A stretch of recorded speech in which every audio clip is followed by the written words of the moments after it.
Hey everybody, Plushie here. Today I'm just here to make a super short video about the recent NA announcement for the Fate Stay Night 20th anniversary celebration campaign. And arguably the most important part about the campaign is you get an exchange ticket that you can exchange for one of these servants from the original Fate Stay Night cast. And there is a single SSR within this roster, which is of course Saber, Artoria, Pendragon, and there are also 2 4-stars in Emiya Archer and Herc Berserker.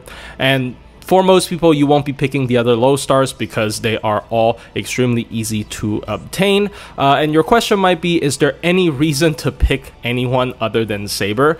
And the short answer is no. You should always pick Saber if you only think about gameplay. But here is a couple of short reasons why. So first of all, Saber, Artoria, Pendragon, initially considered a top tier Buster Looper because of the fact that she has a 5-turn cooldown battery, and she also has a 20% MP flat recharge effect on her MP. So with these two effects combined, she's essentially a better 50 MP Buster Looper.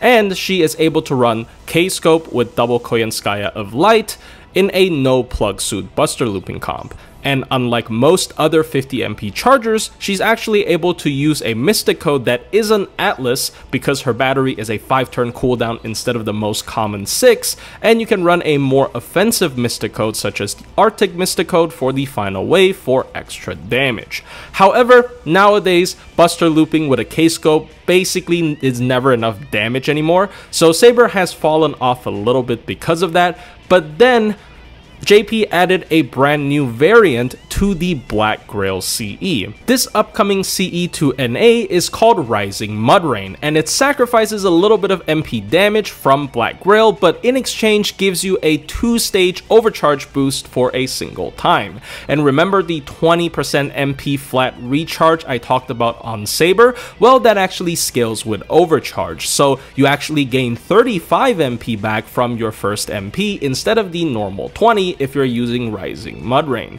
And with that in mind, you can actually run double Koyanskaya of Light Saber, plug Oberon, while she is using Rising Mudrain instead of cranking. So you will yield better damage because obviously Rising Mudrain has more MP damage boost than cranking. This does make Saber slightly better than some other 50 MP charging Buster Loopers once again, but honestly not by a lot because her Dragon Reactor Core isn't a stackable steroid. It only lasts for a single turn, even though it's still very great paired with Oberon because it also has an MP damage up effect. The timing of which you can use this is very limited, and Saber would be without this effect on Wave 2.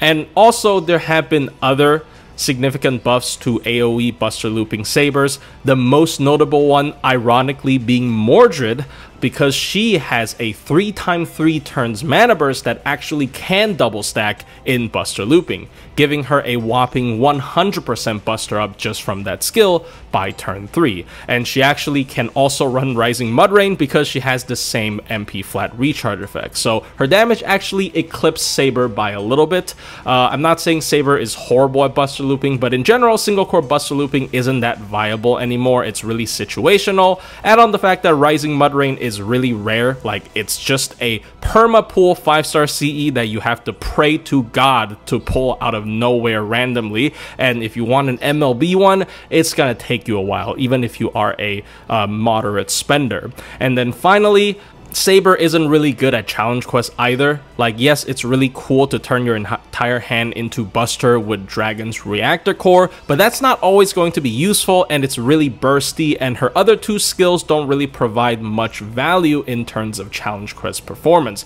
I would much rather pick characters such as Altera or, once again, Mordred for that kind of application, or of course, Ibuki Saber.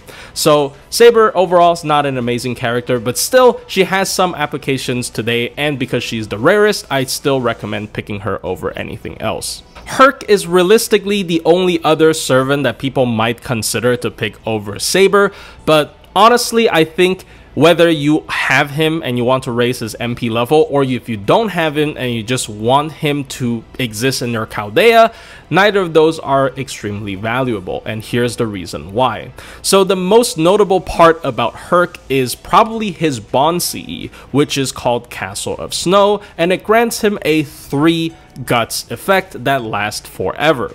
And his entire kit actually is built around this as well, very evident by his recent skill 3 buff, which will give him extra effects whenever guts procs. However, if you don't have him, you would have to grind him up all the way to Bond 10, and by that time, you don't really need someone like Herc anymore. He would just act as an anchor to your team that you don't really necessarily need, especially if you're running like arts teams with Castoria. Usually your front line is already extremely difficult to take out. And if you want to raise his MP level, obviously if you like him, you should, especially have him grailed or something, but his MP levels aren't really that valuable either, in my opinion, because if you are running him with Castle of Snow as an anchor, his opportunity of using his MP is actually very slim, because you'll probably be spamming triple buster cards and he starts with 0 MP and he has to take quite a bit of hits to get his MP back. So he activates like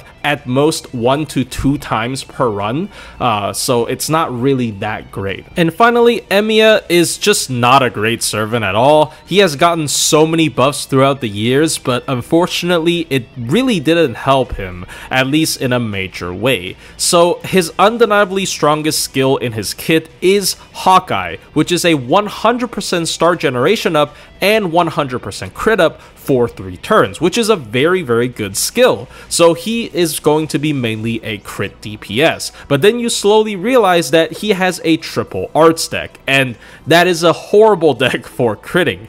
And the main gameplay loop of Emiya is trying to generate as many stars as possible while Hawkeye is active, by using his MP, because his MP is a really high hit count buster MP that will generate him a lot of stars, and on the following turn he would crit using these stars while boosted by Hawkeye.